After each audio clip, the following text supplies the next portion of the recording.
This video is going to be about how to write a book that does not sell. And this is something that I've spent a lot of time experimenting with by trying to be successful with a book and seeing which books are successful and which ones aren't, and then trying to fix the problems with the ones that aren't selling. So this is going to be about one of my books that isn't selling very well, what I think the problem is, what I keep trying to do to fix the problem, and some other considerations. This is basically like what to do when your book isn't selling. What do you do next? How do you figure out what your problems are?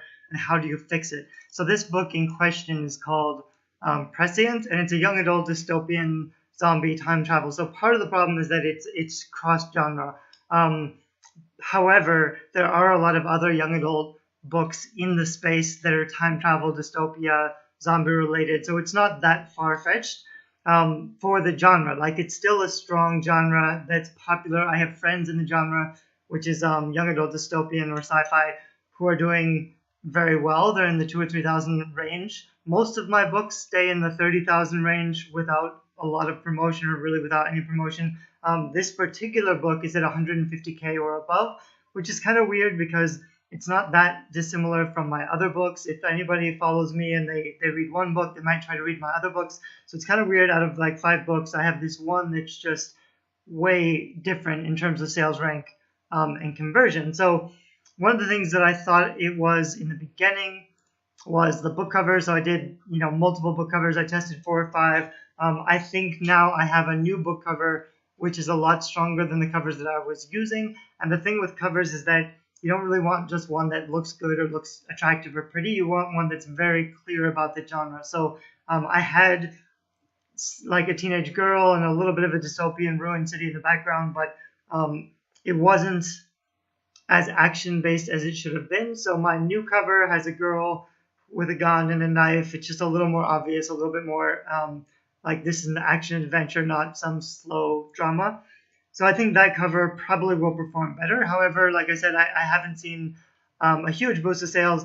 I launched this book last year, 2016. I did a big relaunch of it recently. Another part of the problem is that I'm not really selling it to my audience. I've given a lot of free copies away to my audience already, or they've already bought the first half, so they can't get the second half update.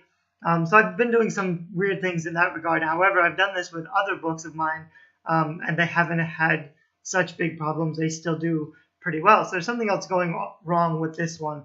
One of the things I did recently was I went through the other best-selling books in the genre, and I figured out that my book isn't really what people want. So even though I'm trying to shoot for time travel, young adult dystopia, it's not like the other books that are selling really well.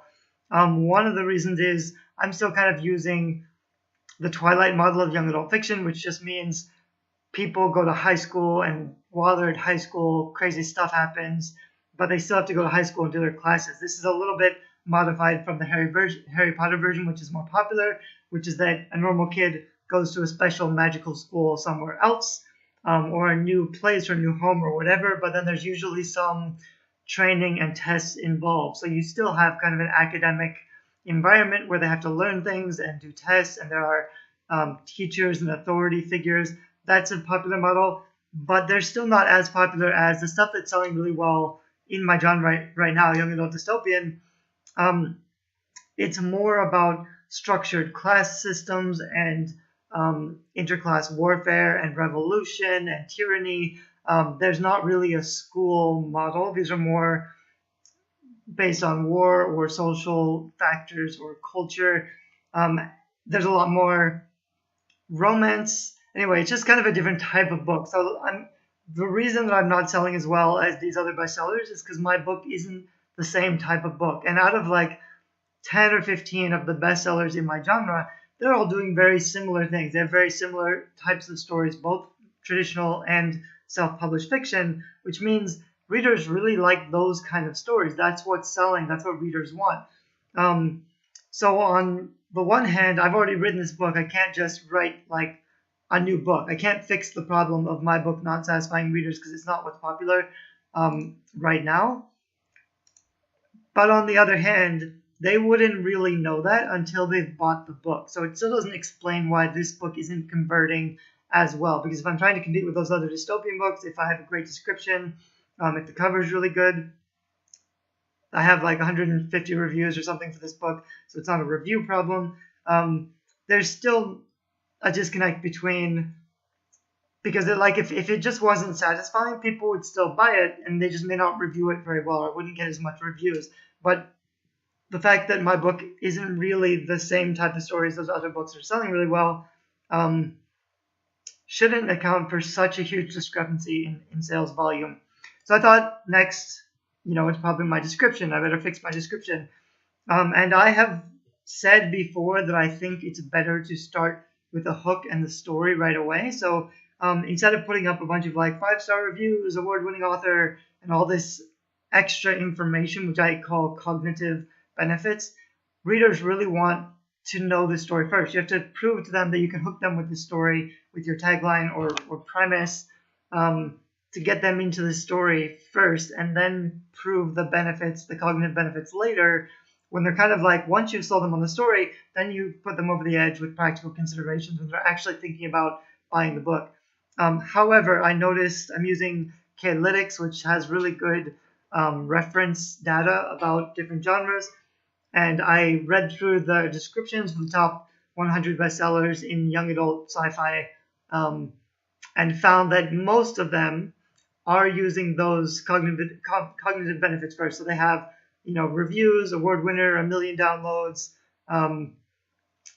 etc. And one of the things that I think works really well, not only and part of the problem I think with my book is that the positioning already wasn't super clear. So it's difficult to very briefly convey trust, because other people have trust and credibility, because other people have liked it and said nice things about it. That's going to work better than you saying nice things about your own book.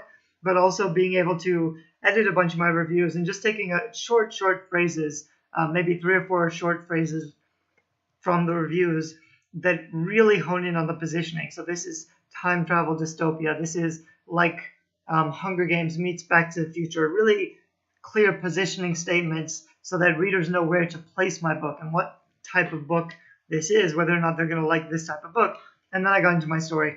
I was expecting, since I made those changes, and I think it is a stronger blurb, I was expecting more conversion, but my rank really hasn't gone up. It was at 150, it went to 200, now it's back at 150 again. Part of that's also visibility. If it's not getting a lot of visibility right now, then just having a new blurb won't convert more, because there are less people. I don't know the stats on how many people are viewing your page based on rank. I'm not sure if there's a way to figure that out, but you can do some rough guesstimates. If I'm selling, well, it's hard to tell traffic for your Amazon page. I'll do some research into that later, but if I'm selling 1 or 2 a day, I can guess maybe 100 people are on my site and I convert at 1%. That's not terrible if I get 100 people on my page. Probably I'm at less than that.